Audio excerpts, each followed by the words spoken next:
What is going on, YouTube? Today I am in Tuskegee, Alabama. It's kind of cloudy, overcast, windy. But we're going to pay our respects to one of the first prominent African American businessmen and educator, Mr. Booker T. Washington. And before we get started, let me say welcome or welcome back to people of the past. Please consider subscribing, liking, leaving a comment, things like that. So it's a very small cemetery. So let's get going, and we'll talk about him while we get over here to his final resting place. Mr. Washington was born on April 5th, 1856 in Virginia to his mother Jane. His father is said to be a white man from a nearby plantation. He was born into slavery because his mom was a slave, and in that era, if your parents were slaves, you were become one as well. However, at the end of the Civil War, he and his family gained their freedom. Their family moved to West Virginia, where his mom would marry a guy by the name of Washington Ferguson. Booker taught himself to read, and when he started school, he was asked what was his last name. He chose Washington. It wasn't until later that his mom told him his name was Booker. I think it's Taliaferro. I believe that's how you pronounce it. So upon learning his original name, he immediately started going by Booker Taliaferro Washington. He would work in coal mines for money to help pay for his education. And in 1881, he became the first leader of Tuskegee Normal and Industrial Institute, now known as Tuskegee University. The following year, Mr. Booker purchased a former plantation and developed it into a permanent campus. Under his guidance, the students literally built the school, and the faculty taught the students trades as well as academics. Mr. Washington led the university for more than 30 years, and by the time of his death, Tuskegee had grown to over 100 buildings, 1,500 students, and 200 faculty members.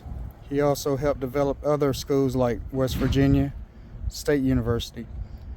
Mr. Washington was married 3 times. His first marriage was to Fannie Smith in 1882. They had a child, Portia Washington, in 1883. Sadly, Fannie would pass away the following year in 1885. He would marry Olivia Davidson. They had 2 sons to Mr. Washington, Booker T. Washington Jr. and Ernest Davidson Washington. And Olivia would pass away also in 1889. In 1893, he would marry Margaret James Murray. They had no children together, but she helped raise his children. She would pass away in 1925. In his lifetime, he is known to have a gift of being able to get wealthy white people to invest time and money for his causes. He was invited to dine with President Theodore Roosevelt at the White House. Now, by 1915, his health was deteriorating. While in New York, he collapsed and was diagnosed as having Bright's disease, which is called nephritis today, which is inflammation of the kidney. He was told he only had a few days to live, so he had a desire to die in Tuskegee. He boarded a train, headed to Tuskegee, arrived shortly after midnight on November 14, 1915, and passed away a few hours later. His funeral was held November 17th in the Tuskegee Institute Chapel. It was attended by nearly 8,000 people, and here is his final resting place. And we're going to walk around now because some of his relatives and I think his wives are buried here. And I also want to point out too, George Washington Carver, another prominent black scientist, is buried right here as well. And he is he is known for inventing a lot of things, a lot of stuff to do with peanut oil and things like that. And here's his final resting place. George Washington Carver died in Tuskegee, Alabama, January 5th, 1943. Life that stood out as a gospel of self-forgetting service. He could have added fortune to fame, but caring for neither, he found happiness and honor in being helpful to the world. The center of his world was the South, where he was born in slavery some 79 years ago, and where he did his work as a creative scientist. I think this is pretty cool. You have George Washington Carver here, and just right there you have Booker T. Washington. So let's walk around a little bit and we'll look at, I know his son, Booker T. Washington's son, is buried here. So we're going to just walk around and see who else is laid to rest here.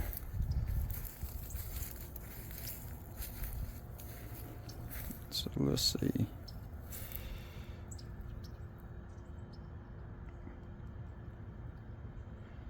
Okay, so here is, let's see, this is I believe this here is his third wife, Margaret Murray. Yes, this is his third wife. She's buried here. Let's see. Like I said, I want to say all three of his wives are buried here.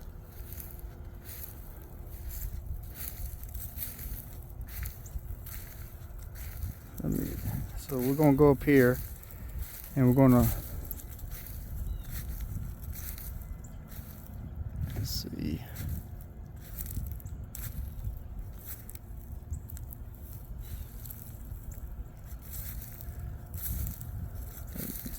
Here. Okay, we're walking. So I know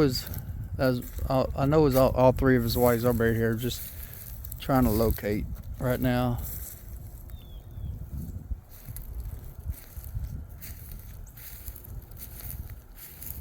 Let's see his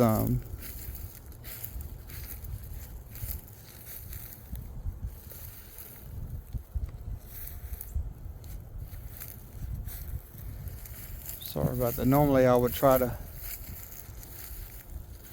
have everything already spotted out and everything, but it's okay. I don't have anything to do right today, and it's just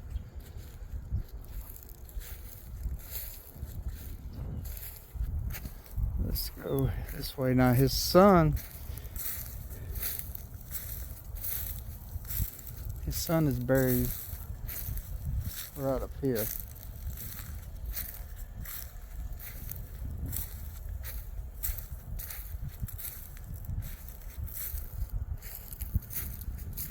Let's see here.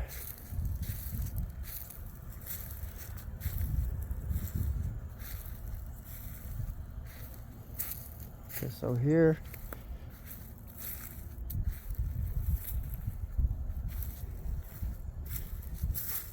so here's his son. So this is Booker T. Washington II.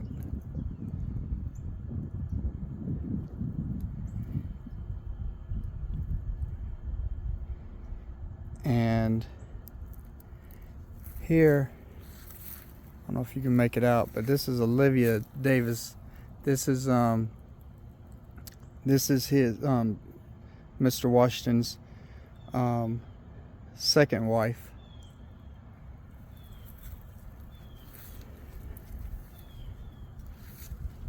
And his first wife, Fanny Smith,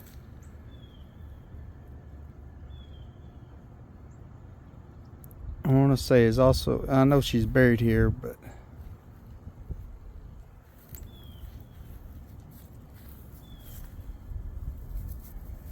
Okay, now here is Ernest Davison Washington. This is his other son. So Booker T and Ernest Davis are the sons of Miss Olivia. So she's buried right in the middle of her two sons. That's her there, Booker T. That's her son there. And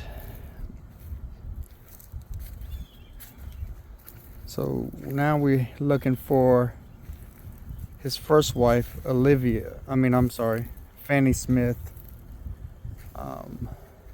I know she's buried out here somewhere. Just not sure where.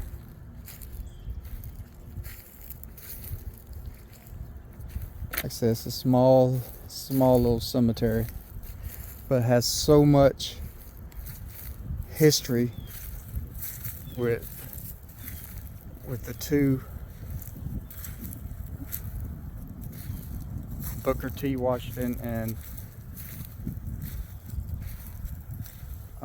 George Washington Carver.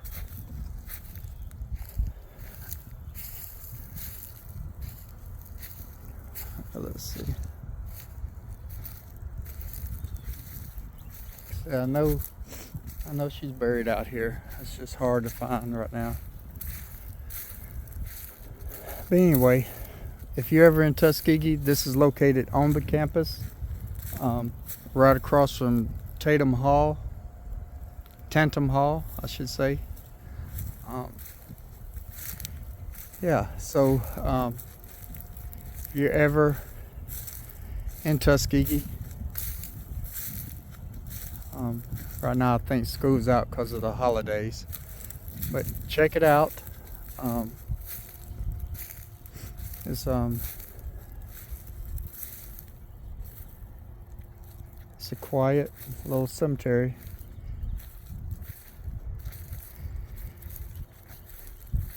And that's it.